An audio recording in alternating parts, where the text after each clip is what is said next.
It is Bloomberg Business Week, and our next guest is a correspondent for CBS Sunday Morning, a frequent panelist on NPR's Wait, Wait, Don't Tell Me, the host and, of course, of cooking channels My Grandmother's Ravioli.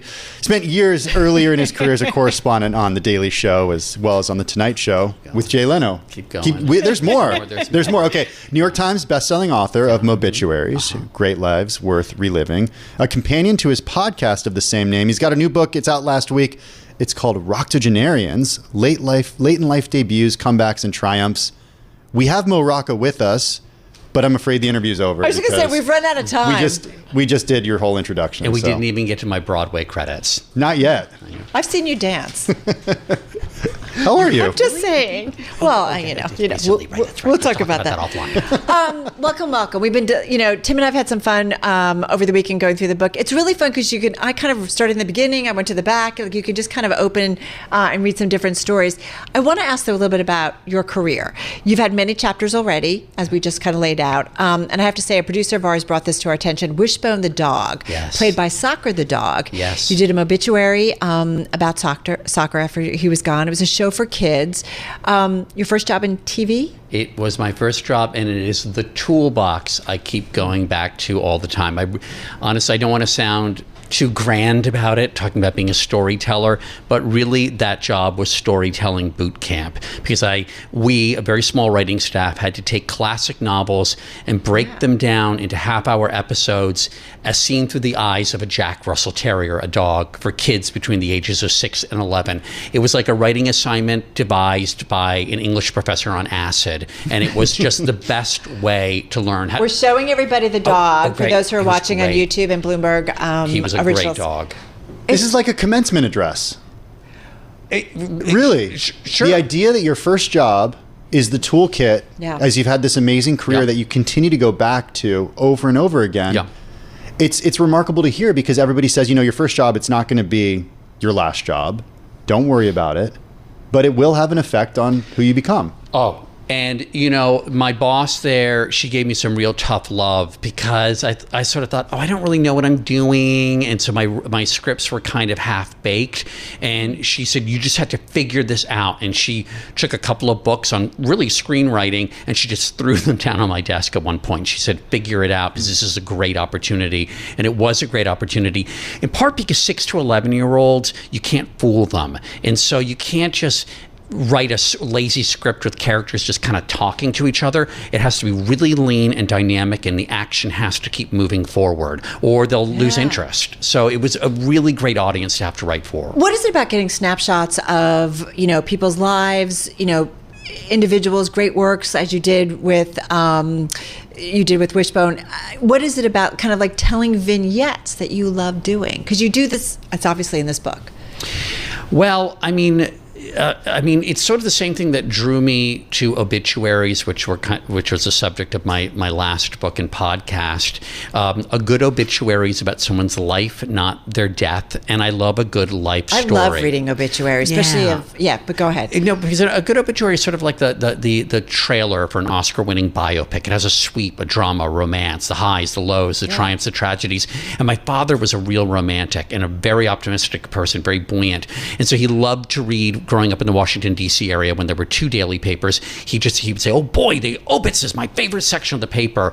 So I just love a person's story. It's hard. I'm not sure how else to put it. Yeah. Do they also, though, teach us about how we want to live our lives? Completely. There are times that I've been a competitive obit writer, like you're sort of reading an obit and then you go, oh my God, he did all of that by the time he was 25. Right. Not to make it all about the person who's not dead, but... Right, I know, but it's hard not to sometimes. But then you're like, oh my God, he went to prison at 35, I'm doing fine. There's this metric going.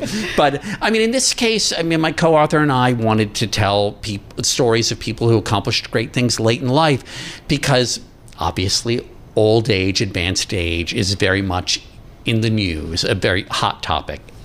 Not just in politics, but as the population ages. Well, I think I would say for myself, I think as I've gotten older, history in general is interesting, but also I think about the older folks that have been in my lives. I love hearing about their stories and kind of what they had to go through. Mm-hmm. Having said that, sometimes having it's the folks that you write about, sometimes it's their first chapter, sometimes it's a second chapter, sometimes it's a third chapter. Kind of talk to us a little bit about that, right? It's not sometimes their first act. Right. Or sometimes it is. Well, exactly. It's a variety. It's debuts, comebacks, and sort of it's capstones. A lot of architects, it's one of these amazing things that architects just keep getting better and better. And I think there are a couple of practical reasons. If you're doing a commission for a big expensive building, you want somebody with experience, right? You probably don't want a young starter architect. Right. And more architects of advanced age also are likely to have a staff doing a lot of the grunt work by that point. But all of these people have in common that they don't accept this very strange, pervasive, and kind of insidious message that your third act of life is a time to kind of wind things down. I'm not sure where that came from. And also, we're going to continue living longer and longer. If we're fortunate and have good health, decent health care. There are also people that don't look backwards. They're very in it. So they're not doing victory laps. They're not sitting at home playing highlight reels of their, great achievements. And that's okay if you want to do that. If you want to do that and hang out and just reminisce, but that's not what these people in this book do. I want to get to some of the stories in just Please. a few minutes, but before we do that, talk a little bit about the organization of the book, because it reads in a really interesting way. I have learned from the best at CBS Sunday Morning, which is a 45-year-old arts and culture show on CBS. My executive producer, Rand Morrison, believes very much in mix. Like you have to, and part of that is surprises. So you go from, I'm proud that the book includes Henri Matisse, and Clara Peller, the Where's the Beef lady, and a tortoise, Mr. Pickles. I knew you were going to get to Mr. Right. Pickles. We had like to get to Mr. the first-time father at 90. Take that, Al Pacino. But so mix is very important. I think when you turn the page, you want to be. I'm big into delight. On my obit, I would just want it to be like Mo Rocca, who delighted audiences, died today. He was 116. But so that's a big part of it. So it's not chronological. We just wanted it to have a decent mix, so that it's. I almost think of it in terms of protein and carbs. Like some stories have import and kind of grandeur, like Mary Church Terrell, the civil rights leader who at the age of 86 led sit-ins at segregated Washington, D.C. lunch counters. But that's a good, filling, nutritious, really story. And then you want something just kind of fizzy and fun. Carol Channing finding love at 82. Yeah. Well, we've got about a minute, and then we'll come back and talk some more. You said you want to surprise and delight. Is there one name in particular that you think? I feel like you just gave us some names that could surprise and delight. But is there one name in particular that you think people might be surprised to see in this book? Surprised to see beyond Mr. Pickles. Yeah, beyond Mr. Pickles. Or Yoda. John Henry the Thoroughbred, maybe. I'm going to non-humans here. Yeah. I love that you did a bunch like horses. Horses, right? Because we had to pick. Yeah, because in horse years, or Snowman the show jumper at 11 might as well have been 100 in human years. Yeah. I also think there has to be an element of warmth. You need warmth, and the story of Frank McCourt, I think, is just. I become moved just even thinking about someone who spent his life struggling with how to tell his story, thinking that his story wasn't worth telling, being ashamed of growing up poor in Ireland, and then finally getting the story out of him because, in his own words, he would have died howling if he hadn't. It is fascinating. There's just so many different names. There are names people will definitely know. There are names that people might not. How did you go about figuring out who you wanted to include? Well, I didn't want to go... I hate to start with what I didn't want to do, but I didn't want to go too entertainment heavy. There are actors, Rita Moreno, whom I've interviewed before, and who's a pistol. Who is really a pistol. She's amazing at 92. Morgan Freeman, because I love the Electric Company, and they both were on it, and they kind of have intertwined lives. By law, we had to include at least one Golden Girl. I think we would have been arrested if we didn't. And Estelle Getty was a story to tell because she made her television debut at 62, really after a life of kind of raising her family and doing every little bit of off Broadway theater she could. So it just seemed right that she should have this amazing, iconic role at the end. But we wanted to make sure that there was a real range of people. So one of the things I'm interested in is sort of people who are obviously respected, but kind of famous in sort of subworlds, if you will.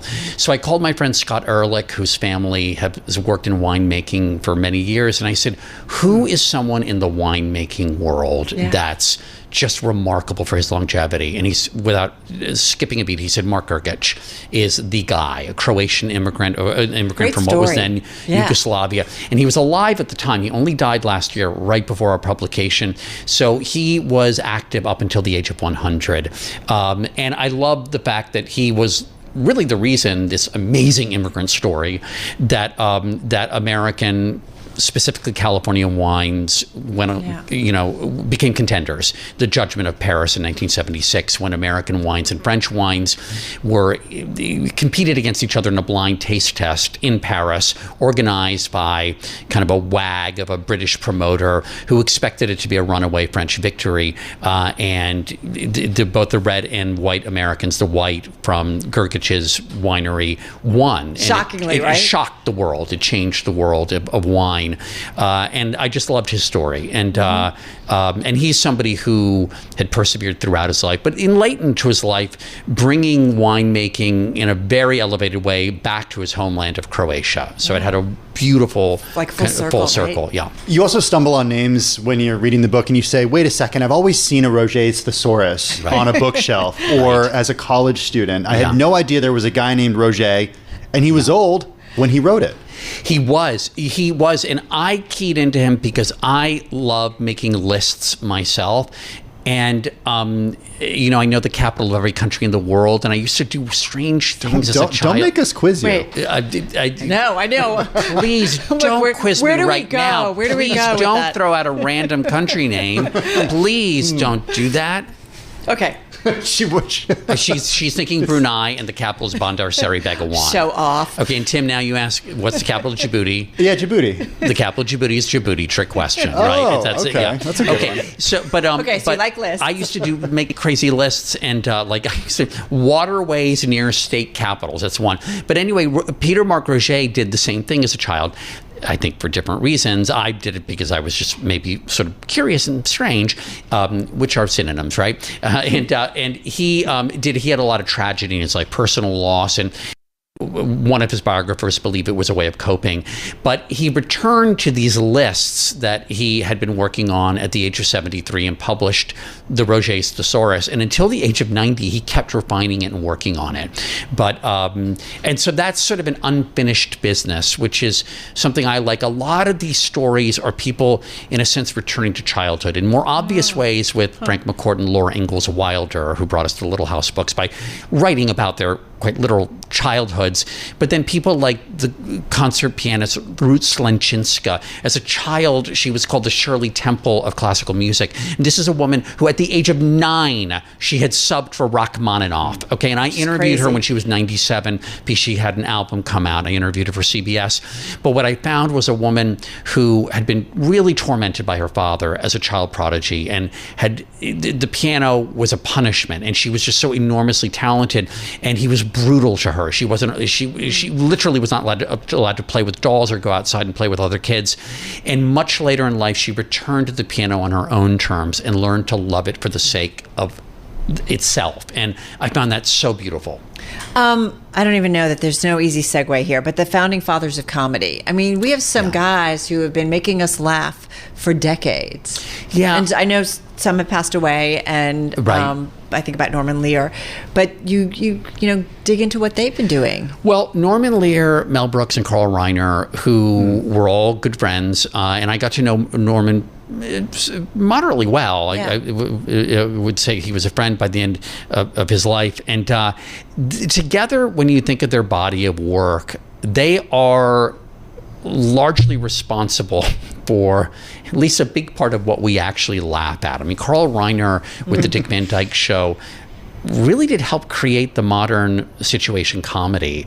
And then Norman Lear made sure that it actually said something. And this is an undeniably culturally Jewish thing, and that needs to be celebrated and acknowledged for what they did and what they have given us. So much of what we laugh at and think is funny comes from them. I mean, it's pretty remarkable. And Mel Brooks is still going. Mel Brooks is very different than the other two, because I think Mel Brooks, there was this a grumpiness about him. A lot of what drove him was anger at injustice, at the horrors of the Holocaust. I mean, making fun of Hitler, knocking him off his pedestal, was a real driving force behind what Mel Brooks did. Like so Producers, for example. Absolutely. Yeah. Yep. Mm-hmm. It's really remarkable. Yeah. We have to ask you about those who misspent their old age. There's a whole chapter here about folks that some of whom are household names, some aren't, who misspent their old age. One of those, you argue, is Rudy Giuliani. Rudy Giuliani, this chapter is comprised of people that you think all you had to do is do nothing. Just enjoy the laurels. Take those victory laps. Just, first, second, and finally, just do no harm. And Rudy Giuliani, there's certainly his mayoralty can be addressed, but I don't think it's debatable that the city was in key measures better off once he finished as mayor than it was at the beginning.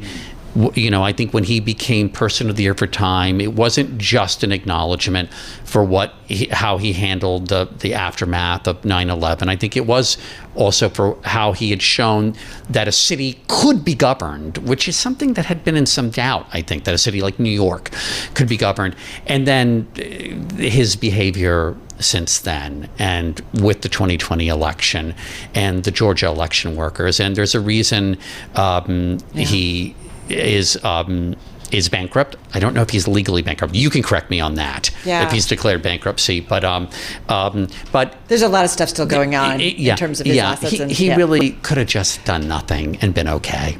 How about, we've just got about a minute or so left here. I mean, going through this and all the reporting you've done as a journalist and these stories, does any of it make you think differently about how you want to live? Yes. And I think this is happening anyway. One of the unexpected things of getting older, I'm 55 now, is that I'm actually, and I'm happy to report, fretting less about the future, which I think I didn't expect that to happen. I would think that the less time you have on the other side, the more you'd fret. Yeah. I'm not, and I think that that's a characteristic of a lot of these people. So I'm a little freer to act. I'm less, and I think in a way, you might as well act now, because people's memories are short. And when you're gone, your children, your loved ones will remember you, hopefully for at least a little bit of time. but you might as well act now, enjoy life, and be in the present, because it goes by quickly. No, you're right. Be in the present and don't be afraid to do new things, right? Even as you get older. And I'm also trying to speak more deliberately in sentences that can be diagrammed, instead of just run-on crazy sentences where I'm just filling space. Before we let you go, capital of Slovenia? Oh, Ljubljana? Oh, right. Okay. Yeah, okay. Just making sure. That sounded like I made up a sound. Just keeping you honest here. We might be emailing you some more questions. I was actually just slurring, but okay. Mo Rocca, thank you so much. Inspiring and really thoughtful and just fun to read. Roctogenarians with Jonathan Greenberg, late in life debuts, comebacks, and triumphs. Thank you so much.